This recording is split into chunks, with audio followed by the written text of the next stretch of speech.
Vamos de entrevista agora, porque daqui para frente, eu disse isso no começo do live e reitero agora, a gente vai ficar inteiramente dedicado a isso, porque a gente está falando de uma grande liderança mundial.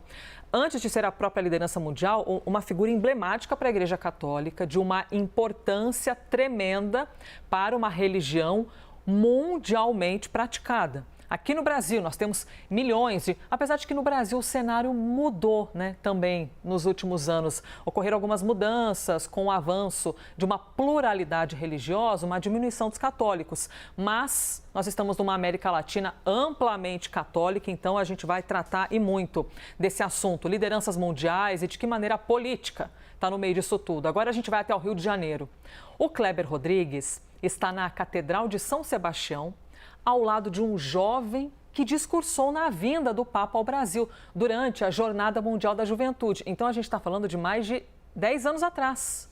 Valmir Júnior, é isso? Kleber, por favor, viabilize para a gente essa conversa. Muito legal nós termos o Valmir, que eu não sei se era uma criança ou um adolescente, né? Quanto tempo faz isso, né, Valmir? Mas queremos saber tudo. Kleber, bem-vindo. Era um jovem de 28 anos, Elisa. Bom dia para você, bom dia para quem acompanha a gente nessa cobertura especial da CNN sobre a morte do Papa. Como você muito bem destacou, Elisa, nós estamos aqui em um ambiente muito importante, né, para a fé também, e um ambiente que recebeu o Papa Francisco quando ele esteve no Rio de Janeiro em 2013, em julho daquele ano, que é justamente a Catedral de São Sebastião, e ao lado do Valmir Júnior, que teve essa missão super importante de falar aos jovens e de falar ao Papa. O Papa ouviu o que Valmir tinha aos 28 anos para falar, foi um discurso muito bonito. Hoje eu estava revisitando o que o Valmir falou muito para os jovens sobre valorizar aquelas pessoas que estão em locais menos favorecidos, né, e que ficam muitas vezes escondidos das autoridades, mas agora eu deixo para o Valmir falar com a gente. Muito bom dia, obrigado pela entrevista. Valmir Júnior, cria da favela Kelson, no Complexo da Maré, historiador, mestre em sustentabilidade pela PUC-Rio.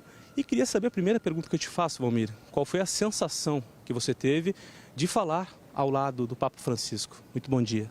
Bom dia, Kleber. Bom dia, Elisa e todas as pessoas que nos assistem, né? Primeiro, é um momento de pesar, assim, uma dor muito grande, perder uma liderança religiosa como o Papa Francisco.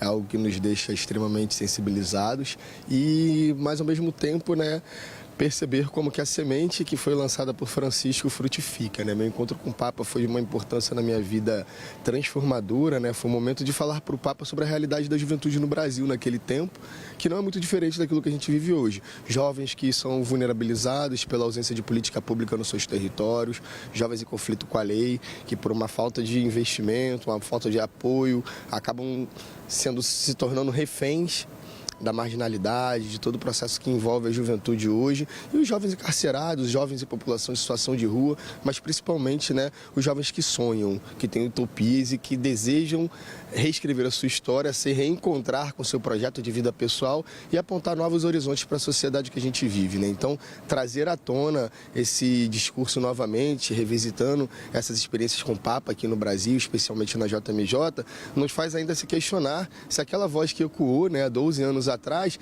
ainda reverbera e qual o lugar da juventude que estava em conflito com a lei, que estava marginalizada naquele tempo. Continuam ainda os jovens sem acesso à educação, os jovens sem acesso ao mercado de trabalho, à mobilidade urbana, ao direito à cultura. Então, esses tipos de questionamento que eu conversava com o Papa e trazia à tona essa realidade que é importante para se pensar o mundo com esse presente jovem, né, da sociedade e da igreja. Agora, Valmir, obrigado. A gente vai dividir essa entrevista com o estúdio, então já repasso aí para o estúdio. Elisa e os nossos colegas, muito com bom. Vocês. Estamos adorando poder te ouvir, Valmir, e acompanhando as imagens também do Papa Francisco em Aparecida, na Basílica, né, no Santuário Nacional de Nossa Senhora Aparecida, que é o maior endereço dedicado a Maria, né? Eles chamam de endereço mariano, né? Em todo o planeta, que é uma parada assim, suntuosa, maravilhosa, e o Papa esteve lá. A minha dúvida é, Valmir, você discursou representando os jovens, Jornada Mundial da Juventude. Um Papa, os representantes da igreja falam para os jovens?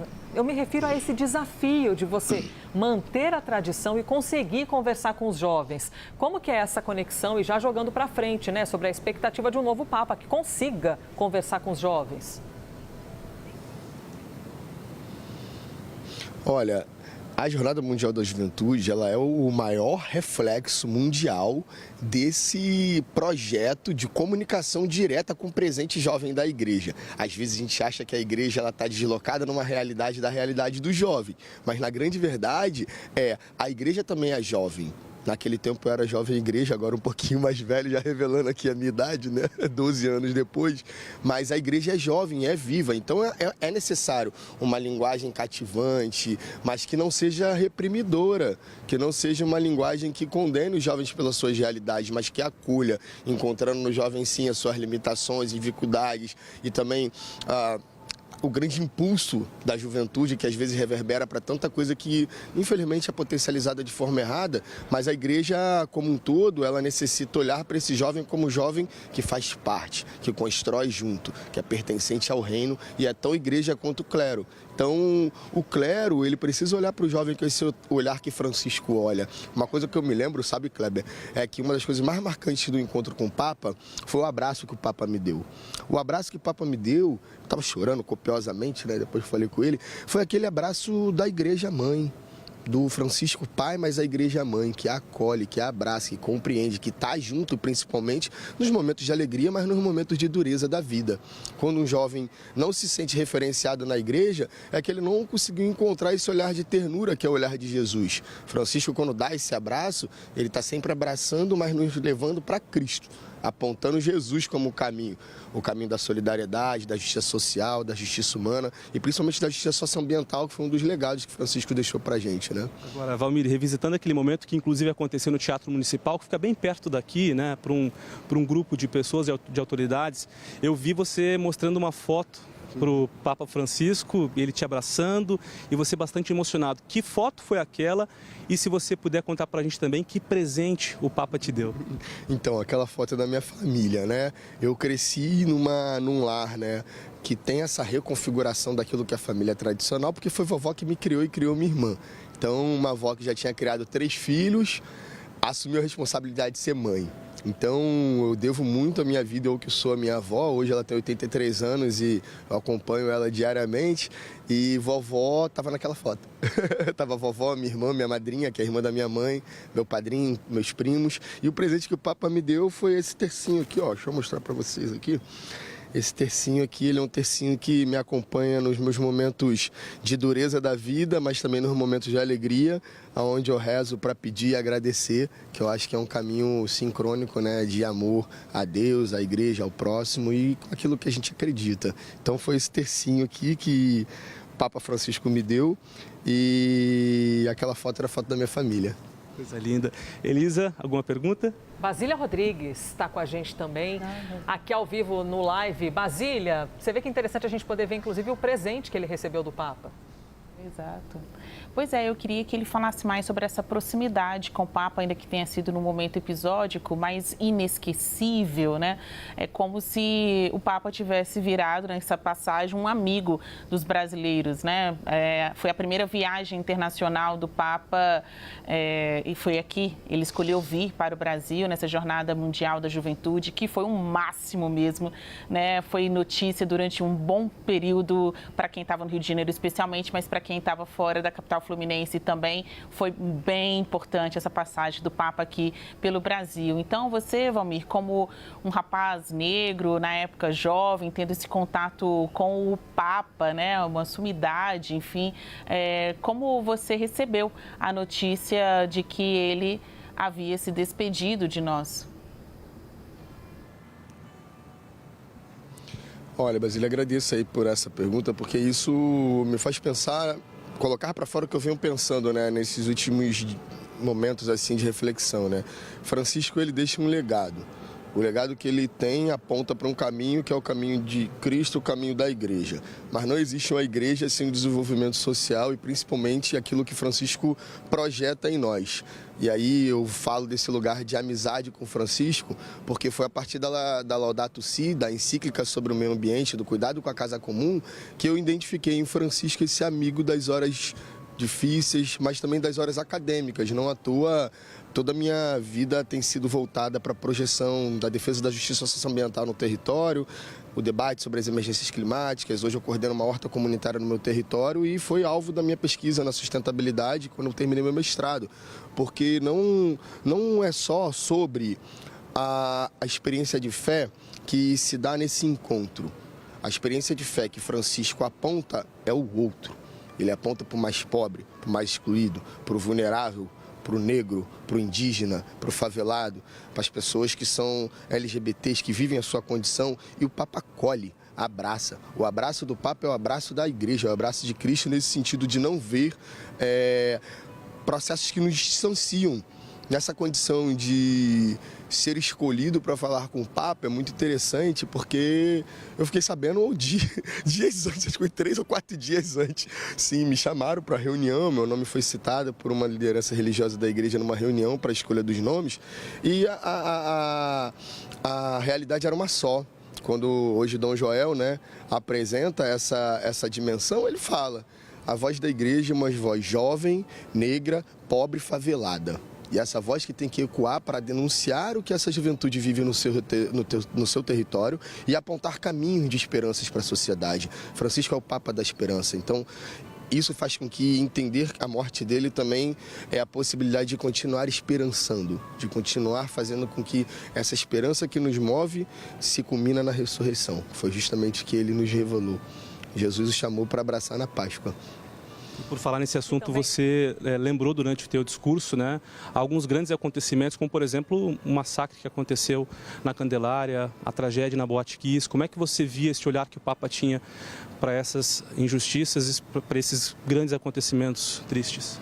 Então, acredito que a experiência de Francisco é uma experiência que humaniza novamente a igreja. Nós não queremos reis. Não queremos alguém sentado no trono de Pedro com uma coroa na cabeça para falar que é rei.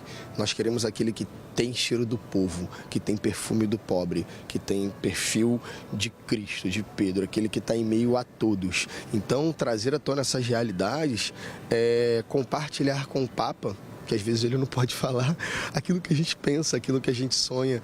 Eu fiz uma postagem ontem nas redes sociais falando justamente isso: obrigado por caminhar como irmão, que era isso que ele se colocava. Aquele que abraça, que acolhe, também cobra, mas também está junto. Então, acho que essa dimensão de entender, né, essas problemáticas do nosso cotidiano, a violência que a juventude sofre, a violência policial, a violência das drogas, que impacta diretamente na vida dos jovens. A gente vê espalhados pelo Brasil afora os impactos das cracolândias desenvolvidas nos territórios periféricos e como que isso tira a dignidade da pessoa. A população em situação de rua que não tem acesso a casa, moradia. A gente vê as pessoas que estão passando fome, necessidade por falta de uma justiça social. Acho que é isso, né? A humanização de Francisco aponta para a justiça social, né? E eu volto a falar a justiça socioambiental, que era a grande marca do nosso Papa. Elisa? Seguimos aqui conversando com o jovem que discursou na vinda do Papa ao Brasil, lá em 2013, aquela multidão, a Santuário de Nossa Senhora Aparecida lotado, e entre essas pessoas, essa lotação, estava esse jovem que hoje conversa conosco, o Valmir. Isabel Mega, antes da gente encerrar, por favor, minha querida, traga aqui a tua pergunta. Oi, Valmir, muito obrigada, muito bom te ouvir, acompanhar essa passagem do tempo para você também. Todo mundo se lembra de você lá em 2013 e você falou de uma voz. Eu queria que a gente desse ainda mais audição a essa voz. O que essa voz pede do próximo Papa? E qual o risco da gente ter um Papa que possa flertar com o conservadorismo depois de um Francisco que teve uma atuação que o tornou um Papa com selo progressista? Vou te pedir só para ser mais enxuto na resposta, porque infelizmente a gente está com um tempinho contado aqui no live. Olha, eu volto a falar, né? Papa João Paulo II foi um Papa que inaugurou a Jornada Mundial da Juventude e era o Papa da Juventude, né? Até o Papa Pop, né? Papa Francisco é o Papa humano. E ele traz para nós exemplos. E não deixando de falar de Bento, que Bento aponta o caminho que o papado deve seguir. Que o próximo Papa seja inspirado pelo Espírito Santo para fazer fecundar a boa nova de Jesus na igreja, a partir da justiça socioambiental, a partir da defesa dos direitos humanos, a partir da valorização da vida, contra essa expansão do armamento, como Francisco vinha denunciando antes da sua Páscoa. Então acredito que a igreja ela está preparada para esses desafios que estão postos e nós, enquanto leigos, estaremos juntos do próximo Papa para, se precisar, apontar caminhos para a igreja reconhecer o seu lugar. Meninas, com vocês no estúdio. Muito bem, Valmir Júnior, agradeço demais. Mestre em sustentabilidade, que tem esse olhar importante para o meio ambiente, que é um dos olhares, Pedro Duran estava me lembrando aqui, um dos olhares também do Papa Francisco. Valmir, obrigada demais, pela entrevista.